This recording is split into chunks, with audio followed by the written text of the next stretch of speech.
merubahnya. Ku daftar jadi Clippers, siap, terima kasih. Jadi ya, eh malam ini sebenarnya saya ingin prompting persiapan untuk live 30 hari. Ini adalah salah satu implementasi dari salah satu obrolan juga di bulan puasa, salah satu obrolan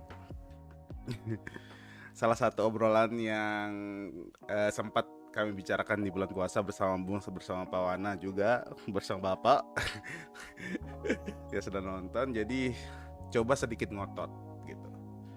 Dalam arti ngotot dengan hal yang saya lakukan gitu. Apa yang kami lakukan, coba sedikit ngotot dalam hal tersebut. Setelah lama berpikir apa yang bisa sebenarnya saya lakukan, apa yang sebenarnya nanti relate dengan pekerjaan yang saya lakukan ke depannya, kemudian bagaimana caranya untuk mempertegas branding diri saya yang tentunya itu menjadi kelemahan saya, seperti selalu dikatakan oleh adik saya, oleh Pak Wana, oleh teman-teman yang lain juga. Jadi saya memutuskan untuk mencoba menjadi full time streamer selama 30 hari. Itu terhitung semenjak besok 6 Juni sampai 6 Juli 2026. Apa maksudnya full time streamer? Padahal kan saya pernah juga streaming beberapa kali occasionally gitu ya. Jadi tidak diniatkan untuk streaming. Mungkin lagi pengen stream. Namun sekarang saya ingin mempertegas hal itu. Bagaimana caranya saya untuk mencoba menjadi full time streamer gitu. Jadi kegiatan yang akan saya lakukan harus relate dengan streaming gitu. Baik itu dari persiapannya, baik itu dari hasilnya, outputnya di setiap harinya, itu harus menggambarkan bagaimana kerja seorang streamer gitu. Jadi nantinya mungkin di sosial media saya mulai saya gembor-gembor lagi apa yang mungkin saya lakukan perihal live streamingnya tentang apa. Kemudian nanti saya mungkin juga akan sharing-sharing mengenai bagaimana caranya memulai streaming, setup apa saja yang saya gunakan, kemudian apa alat bantu yang bisa kita manfaatkan gitu. Karena memang streaming itu jadi salah satu salah satu cita-cita juga di semenjak kenal live streaming di sekitar tahun 2016. Pengen ngerasain gimana sih sebenarnya kehidupan seorang streamer.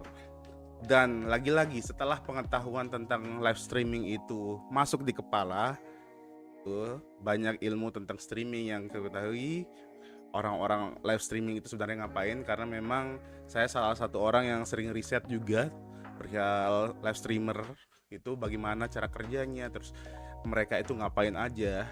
Itu semakin saya pelajari, semakin saya merasa ternyata live streaming itu seberat itu. Dan itu istilahnya kayak kita bikin tembok sendiri pada akhirnya gitu. Kemudian tapi padahal itu yang kita pengen gitu kan. Di usia muda kita nggak main mikir gitu kan. Justru semakin berumur mikir gitu, ngelakuin nggak ya gitu. Padahal kalau dilihat-lihat istilahnya environment kita sudah mendukung gitu. Environment untuk melakukan live streaming ini sudah cukup mendukung gitu. Tinggal saya ngelakuinnya mau apa enggak gitu. Jadinya akhirnya setelah saya pikirkan di bulan April kemarin, saya memutuskan untuk melakukan project untuk diri saya sendiri, dan insya Allah ini tidak akan mengindahkan kewajiban saya di pekerjaan yang lainnya, semoga gitu. Karena beberapa kali juga ngobrol di bareng Wandori juga, dan hal ini juga sempat saya debatkan juga dengan Wandori, apa nanti outputnya ini, mau ngapain nih gitu. Apakah ini sekedar untuk saya anggaplah kesenangan diri saja, atau apa output realnya. Dan itu yang sangat ingin dipertegas sama Wandori adik saya gitu. Maunya apa outputnya. Oke. Berdasarkan hal itu, akhirnya saya membuat output sendiri. Setidaknya di live stream saya harus bisa menghasilkan live streaming harus setiap hari, apapun kontennya, baik itu gaming, baik itu apapun. Kemudian baik itu sharing juga. Yang kedua itu adalah outputnya, saya harus bisa menghasilkan konten-konten edukasi di reels terkait dengan apa yang saya lakukan sebagai seorang streamer. Dan output yang terakhir adalah yang menjadi main baseline-nya adalah apakah menjadi full time streamer itu menghasilkan buat saya, begitu. Dan di garis kemudian di poin nomor 3 yang terakhir itu apakah menghasilkan, itu dinilai dari nanti penghasilan yang mungkin saya dapatkan, mungkin dari donasi dari orang baik, kemudian mungkin ada orang-orang yang meminta bantuan ke saya perihal streaming dan mungkin membayar jasa ataupun sponsorship, siapa tahu itu.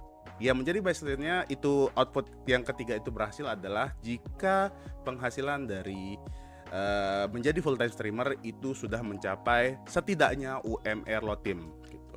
Kalau kita melihat dari UMR Lotim datanya itu sekitar 2,1 atau 2,2. Jadi setidaknya di dalam sebulan jika saya mampu menghasilkan sekitar 2 juta atau 2,5 juta, itu menandakan menjadi streamer adalah potensi yang bisa saya kembangkan ke depannya.